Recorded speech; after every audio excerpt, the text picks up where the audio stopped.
have the magnificent Megan Warren here with us today. Megan is the wife to Ken, mum to 5 boys, Troy, Brendan, Keenan, Cavan and Alex, and Nana to Kaylin.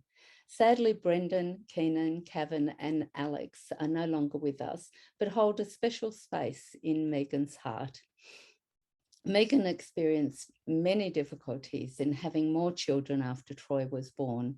She suffered multiple miscarriages, an ectopic pregnancy, multiple stillbirths and a neonatal death. After Keenan's death, Megan returns to university and completed her undergraduate degree. While completing her undergraduate degree, Megan wrote a writing workshop for bereaved parents, which was facilitated with the support of SIDS and Kids WA. She also gave the parent address at the inaugural SIDS and Kids WA conference in 2004. Megan has been a volunteer peer supporter for SIDS and Kids WA, and more recently has become a volunteer peer supporter with SANS. Megan holds a Bachelor of Arts in English, a graduate certificate in professional writing, and a master's in writing and literature, where she completed a thesis writing a personal essay on her experience of stillbirth. She's recently commenced her PhD with Deakin University to continue her research with writing on stillbirth. Megan is passionate about the benefits of writing for grief and loss. She has been published in an anthology of essays entitled Surviving My First Year of Child Loss. Well, that's amazing, Megan. Welcome. Thanks. This is why I wanted you here, because of like all your personal experience, plus all your writing and your research, because I see you on Instagram all the time, you know, writing about your PhD for one thing, and, you know, different things about child pregnancy and baby loss as well. And I think, you know, we both think that it needs to be talked about more. Yeah, thanks, Cait. I think I experienced the silence and the stigma myself. And in my volunteer work and my research and my writing, and that's what has come across, is that people are still, even 20 years after my experience, are still experiencing, you know, that silence and that stigma. And I think we need to normalize that experience and, you know, just let people know that they're not alone. And that's why I share like I do on Instagram and on my social media. Yeah. And that's what gets me, you know, like we had our first miscarriage 40 years ago and, you know, still, and suffered that in silence. Nobody knew we were pregnant at the time. And, you know, so because it was sort of like a stigma to be pregnant and then lose the baby. And then with all the deaths of our children as well, it's still stigmatized and not spoken about. And, you know, you do feel like people want you to get on with it. Yeah, I think, you know, life goes on. It's one of those, I guess we call a disenfranchised grief. You know, it's out of the order, you know, the normal order of things. You know, you expect that, you know, you grow up, your parents will die, you know, older people will die, but don't expect to bury your children. No. You don't expect to have to go through that. No. And no parent should have to expect to go through that. No, that's right. And people would be shocked at how often that happened as well. You know, the miscarriages and deaths of children. Yeah, so 1 in 4 that are known, so it could be higher. So it's 1 in 4 pregnancies are lost to miscarriage, and then 6 babies a day in Australia, or approximately 2,200 every year. Oh, wow. Yeah. So that's, that's an awful lot of families that are experiencing stillbirth. Yeah. And is that only stillbirth deaths? Like, is that that's yeah, so 6 would be stillbirth deaths, including neonatal deaths. We'd be looking about 7 a day in total. Wow. Yeah. Yeah, that's a lot of sadness. And Yes. yeah, and I don't like grief. I want to talk about grief all the time. It needs to be normalized, and it needs to be a normal part of our conversations, so you can just share your story. I think it's something that we all experience. So every one of us is going to be touched by loss and grief to some degree. Obviously we don't set out to, have a baby and lose a baby. But, we're all going to experience some form of loss, whether it be, and this isn't minimizing anybody else's loss, but, we lose pets, we lose, jobs, there's loss, and you can grieve those losses as well. So I don't think, it's specific to, any particular loss. I think, in general, grief is not something that we discuss. No, not at all. Enough. Yeah. And because I think it's difficult for people to sit with others and, talk about the death of their child or talk about the miscarriage. Because I know one of my friends a few years ago, she said to me, oh, my friend, she lost her baby 15 years ago. It was only a miscarriage, and she keeps talking about it. I thought, whoa, that poor woman, having to try to share her story of loss with you and you not being there for her.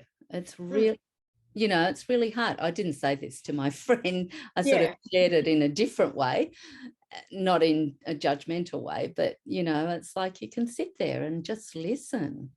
I think people find it difficult to sit with other people's pain. Yes. As well. We sort of want to fix things for them. And, particularly as, as parents. So, I know I had a difficult time with my mum. My mum had experienced miscarriage as well. So she had experienced a number, but she wasn't able to support me through my experience. Wow. And I think it was a generational thing. But now I sort of look back at it and say, well, she couldn't support me because she probably hadn't felt supported herself. Yeah, that's right. And she hadn't had the opportunity to talk about her losses, and she just didn't have the language, which is sort of what I'm writing about now with my research. Is, in those early stages of grief, you don't have the language, and you just don't have the words. You just don't know what to say. I know. It's so shocking and numbing, and you just don't know where to go at all. Like there's nothing. I don't. Yeah, I think for me, one of the important things was when I was at uni doing my undergraduate degree, I had a writing tutor. So I did this creative writing unit, and she introduced us to the idea of journaling, and recommended a book, which I don't think I actually got the book at the time. It was after Brendan died that I got a copy of the book. So it's Tristine Rayner's The New Diary. Oh, right. I'll send her a link to you. Yeah, that'd be great. Have a look at it. But, and so I've been passionate about, because I wrote through my experiences, and, I go back and I use them for my research now, and I go back And, you know, in a lot of cases, I've written the same thing over and over Yep. and over, because in those early stages of grief, it's a bit like you were saying about your friend who had experienced her loss 15 years ago, and she keeps talking about it. It's like, but that's what we do. That's right. Yeah. You know, that's how we process what's happened to us. Yeah.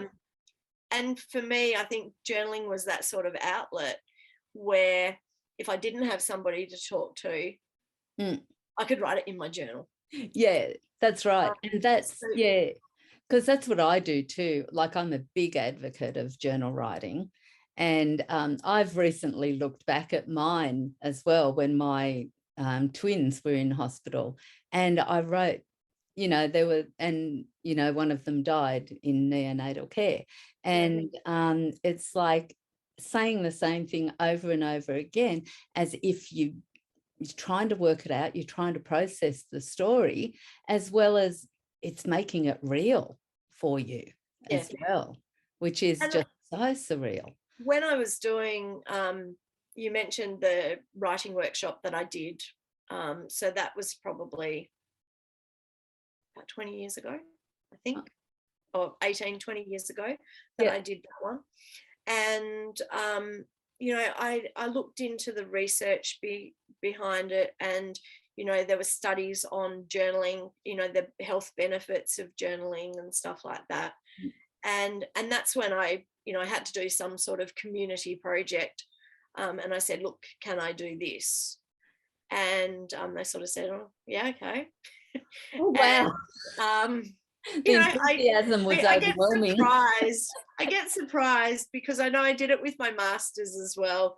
You know, I had to do a project for that, and you had to pitch the idea. So it was a research project, and I sort of went to my supervisor or my lecturer at the time and said, so this is my experience, and I'd like to write about pregnancy loss, you know, in like a global environment. So I want to look at other cultures. So a cultural, you know, sort of thing. Yeah. And he said, okay, but can we have a chat about this, because I have some concerns. Oh. And his concern was that, you know, what supports did I have in place, you know, to support me in doing this. Right. And I sort of said to him, and, you know, I appreciate him doing that. He was looking out for me. And I said, look, I have good support systems in place. I have, you know, my husband's very supportive. I have people, you know, friends and colleagues that I can debrief with. I know about my EAPs. I know, you know, so I think at the time I was seeing a psychologist as well. So it was like, you know, I think I'm all good. So he let me do that. And, you know, that particular, so it was a video. It was sort of a video montage. I don't think I've shared it. Like, I've shared it with select groups. And I sort of feel like it's something that probably needs to be shared more widely. But, you know, you've got to feel comfortable in doing that. And at the time, I probably wasn't. But then, you know, there's certain things that I will share, and, you know, sometimes I sort of go, you know, I'm not ready to share that even after all this time. And I think that's an important thing, though, Megan. You know, you've got to know what you want to share and know what you want to keep to yourself as well. Yeah, and, you know, setting those boundaries, I think, are important. Yeah, that's right. Yeah. So did you do research on other cultures and miscarriage? Yeah, so I wrote the paper just about different areas and, you know, different beliefs around, you know, miscarriages and stillbirths and stuff like that. So my my heritage is Irish. My dad was Irish. So one of the cultures I looked at was Ireland. And so in the Catholic Church in Ireland, if a baby was stillborn, they couldn't be buried in the churchyard, in the church graveyards. So they were buried in what was called, now I hope I have the pronunciation right, because I've never actually heard it said, is they had Cellinis. So these were often these babies who were not baptized, and they couldn't be baptized because they were stillborn, would be buried at crossroads. They were also buried, like they might be buried just outside the churchyard fence. Wow. And I just think about these sort of practices that I read about, were still happening up until probably the 50s. Oh wow. That we know of. It is quite, it's possible that that they're even later. But I just thought about those those families that didn't feel supported in their grief. No, that's right. Yeah. By their culture, by their religion. It just and I think they have a lot to answer for. Oh, I know. Yeah. Yeah. It's really hard. It's like a rejection of you and what you've been through. And so you're not allowed to, like, you're actually separated from the main community and told that, that's like giving the message to you that, you're not good enough to bury in sacrosanct grounds. So, your experience isn't valid. That troubled me for a lot of years because 3 of our boys were stillborn. So they weren't baptized. And having been brought up Catholic, and with the teachings that if you weren't baptized, then you're in limbo. So you don't what happened, and I wrestled with that. My loss really impacted on my beliefs, and to the point I would now say I'm probably a lapsed Catholic, because how can you not accept my children who did no wrong, who and I was quite troubled by that, and I've written about it, and I've spoken to people who are who've studied theology and stuff like that, and I was told that that's just a reading of it. I have discovered recently in my research that the previous Pope to the one we have now actually said that he's actually said that he believed that to be wrong, and that those babies would go to heaven. But when you've believed something for such a long period of time, it's difficult to sort of get your head around that, and you thought it was wrong, that it is actually wrong, and so it messes with your belief systems. Oh, it does. And I think in general, like grieving about any death really, but especially the death of your child, because makes you question your religion. Because I was brought up in a family, more Catholic than Catholic, I always say, because, and, knowing everything about, knowing Bible verses off by heart and things like that. But, I really questioned not when I had the miscarriage, but when our twin daughter died, and our actual priest wouldn't come out to baptize them when they were born. He wouldn't come to a neonatal intensive care ward. And we actually ended up with a Anglican priest that came, or minister, I can't remember, but he came out and he was real. He was real with us. He said, he was just so holding of the space of how precious these babies were. And he was so gentle with them and baptized them for us. And, that's when I questioned my religion. And I find a lot of people do in their grief. They either go toward religion or, pull away.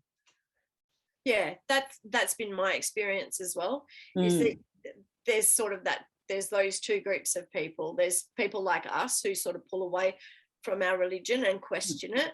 And then there's others who their beliefs, they're drawn to it, to their beliefs, and it sustains them. Yeah. Yes, that's right. Yeah. Yeah. Wow. Whereas I suppose for me, I'm searching for meaning. Or I'm trying to create meaning. And I do that through my writing. Yes, yeah. And I think that's what I do as well. It's like it's a process. It's a process of my life, actually. And, I've had grief upon grief upon grief upon grief, as, we both have. And, parents and sister and uncles and everything that a big family has. You have a lot of grief in the big family. And writing about grief actually helps you live life more, I feel, for me. I think you appreciate those little things. Yeah, that's right. And I think talking about it as well, you sort of feel it's okay to grieve rather than, you've got to be happy or you've got to say you're okay. Like people always say, oh, how are you? Oh, yeah, I'm fine. Yeah. And that's it. Like it's just nicety. Yeah. I think, I wonder sometimes when we say to people, I try not to, but, you say, how are you? I know. It's sort of like, you take a sec to go, okay, do you really want to know the answer? Exactly. It's like, I'm not prepared to have that conversation, particularly around the loss of, a baby. Because if I say to someone, if someone says to me, oh, how are you? And I say, yeah, well, I'm not doing so great today. What response am I going to get? Do they really want to know the answer? Yes, that's right. Which is probably why we just go, yeah, I'm fine. Yeah, exactly. Because I don't want to end up having to console them. No, that's right. And it seems to be the griever's responsibility to take care of the person who has, asked this question that is sort of, it's a normal everyday question, like how many children do you have? Yeah. That question really, it gives me goosebumps every time I even think of it, because I think, do you really want to know how many, or do you just want to know how many are alive? Yeah. We toy with that if we're meeting people, new people. Yeah. And maybe you're out at a dinner party or an event or something like that, and someone says, oh, how many children do you have? Yeah. We quite often just say we have one. Yeah. And I'm okay with that because I don't want to have the conversation. No. But for a lot of years, I felt that if I was only saying that I only had one, that I was denying the other four. Yeah. But I think that I do the work that I do, and I talk about the other boys, and I write about them. So, for those times where I don't want to engage in those conversations, that's okay. Yeah. It's about those boundaries. Exactly. What I'm willing to talk about. And yeah, that's right. Yeah. And do you know what? Sometimes I do toy with people and say, I've had 6 children and 2 are alive, and just to see the reaction, because I think I do that in times of being down, And I really want people to know that I have had 6 children, and, you know, and see what their reaction is. And usually it stops the conversation, though. Rarely does it continue. They just go, oh, I'm so sorry. I've used it before when you're dealing with government departments. Yes. It's quite effective. Yeah. You don't want to talk to them. No, that's right. Yeah. Well, generally they don't want to talk to you after that. No, that's right. Yeah. But do you know what? I had a client years ago. Her 2-year-old had died, and she was getting some sort of payment, and I can't remember. And the first question they asked her every time she went in was, how many children do you have? Oh, no, what's the youngest child's age? And she used to get distraught. And in the end, I went down there with her and said, like, what sort of question is that? Because her youngest child has just died. She doesn't want to tell you about that. So they actually changed her screen to what's your eldest child's name? And I thought, you know, I don't even understand what that question is about. Why it was there. You know, it didn't even pertain to what she was there for even. So, yeah, I can't remember what we were there for, but, you know, it was just ridiculous. Oh, I had, you know, and I get that they're human, but I had an interaction, you know, I got something from Centrelink at the time. I think it was a healthcare card or something. This is about 20 years ago. Oh, yeah. And so Brendan had died in 1999. And this must have been in 2000. And they have sent it to me, and they have him listed on the card. Oh, wow. Yeah.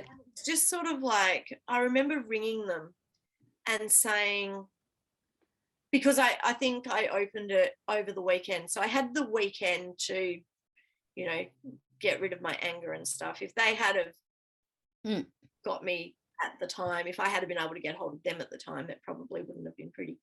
No, but, you know, I'd had enough time to sort of, but it was just sort of like, I understand that mistakes happen. I understand human error. We're all human. But when you're dealing with people who are grieving, you need to be careful. Yeah, that's right. Yeah. And as much as, you know, for me, I love seeing their names. I love when I get cards from my friends to say, remembering, you know, on this day, or a Christmas card. One of my friends always writes all my babies' names with little wings above all my children in heaven, you know. So yeah, and it's just so special to me. Maybe not everybody would like that, but that's what I really love. Yeah, I agree with you, and I get cards as well. But you know, they're few and far between, and particularly when, you know, or if somebody says their names. Yes. But seeing it on a document where it shouldn't be. Well, that's right, exactly. Yes. That's just, you know, and that's sensitive. Yeah, exactly. Yeah. There's one friend, she has a surviving twin as well, and I always say the other twin's name instead of the living twin. And I always go, oh, I don't know why I do it, but I do it. And she says, don't worry, I really love it. I don't know whether her daughter does, but, you know. But, you know, it's probably one of those things, like you said, you like hearing their names. Yeah, that's right. Or you like seeing them written. She probably feels the same, because there'd probably be very few people that actually say their names. Yeah, that's right. Yes, yeah. And I think that's, you know, people don't like to talk about grief either, because they're afraid of upsetting you. No, they don't. And it's a double-edged sword, because you don't want to be upset. You know, they don't want to upset you, but at the same time, you don't want people to forget them. That's right. Yes. So yeah, it's difficult. Yeah, that's right. Yeah, but I'd like people to talk. Like, I've got a cousin who always talks about, my children, and I've got, and our dads. We always talk about our dads who have died, and and how the different things about them that we remember. So, yeah, I think that's what frustrates me, because we will talk about older family members that have passed. Yes. And people are comfortable with that. Yeah. But they're not comfortable talking about, babies that have passed. Yeah. And I understand that you don't have the same shared history that you would have with, with an older child, or with, with older people. Yeah. But it's just, I find that frustrating. Yes. Yeah. Me too. That's why I want everyone to talk about it. Even, and especially because especially when babies die, like, people don't turn up to the hospital. I had a friend years and years ago who had a stillborn son, and nobody turned up but me. And I thought, like, I want to be there to know him. And, we could always talk about that. And, it was just such a special time that we shared together, and being able to look at him and hold him. So, yeah. And I think for me, the other thing that is frustrating is not talking about miscarriage. So we don't share, generally, there's this unwritten rule, we don't talk about pregnancies until, we're safe. Yes. And we get past 12 weeks. Yeah. And you and I both know that there's probably no safe period. That's right. It's probably safer, but there's no safe period. No.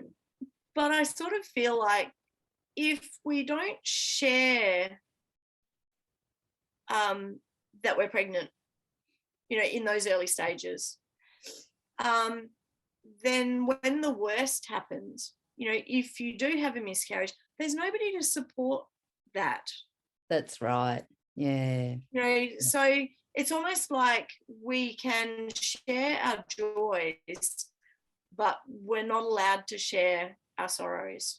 Yeah, exactly. Yeah. Yeah. And because I've had a lot of clients who have had, in general, it's the first baby that is miscarried. Well, for most of my clients, it's been the first baby, but I've had others, as you have. But I mean, they don't want to share that they're pregnant until 12 weeks. Even now, when it's like they just, I don't know what it is. That it, and I think it's probably old knowledge that, once you get past the first trimester, it should be okay. So, everything's safe then. But, and it is about sharing your joy of being pregnant, because when you're pregnant, so, and then. And, perhaps, I know you hear about, and I follow people on Instagram that, have gone through IVF and stuff like that. Yeah. And a lot of them are quite open with sharing that, they're doing IVF, and that, they've had a transfer and they're pregnant. And so they will share from the start. Yes. So, why aren't we sharing, even with a small, circle of friends? Yes. Yeah, that's right. Yeah. I couldn't share with anybody that I was pregnant with twins. I was so excited, and I couldn't share with anybody until I was 12 weeks. Yeah. Because my husband didn't want me to. And then I was in hospital, for the rest of the time, which only lasted another 12 weeks. Yeah. But, it's like I didn't get to share the joy. And then I got everyone coming in with the, that feeling sorry for your face, rather than, you're having twins. Even that's if they come and visit you. Exactly. Yeah. Yeah. I am so lucky that I had that I have a big family that, you know, even if 2 of them came, you know, like there would be 20, not just, you know, not just nobody. So yeah. But other people, you would be lucky. And especially now, you know, there are women having babies by themselves now with COVID and lockdown. You know, I spoke to someone recently who their baby was stillborn and their parents couldn't come and meet him. Oh, no. You know, it's just heartbreaking. Yeah, it is. Oh, dear. You know, and the idea that they have to, you know, go through this and have no friend or family support because of lockdowns is just...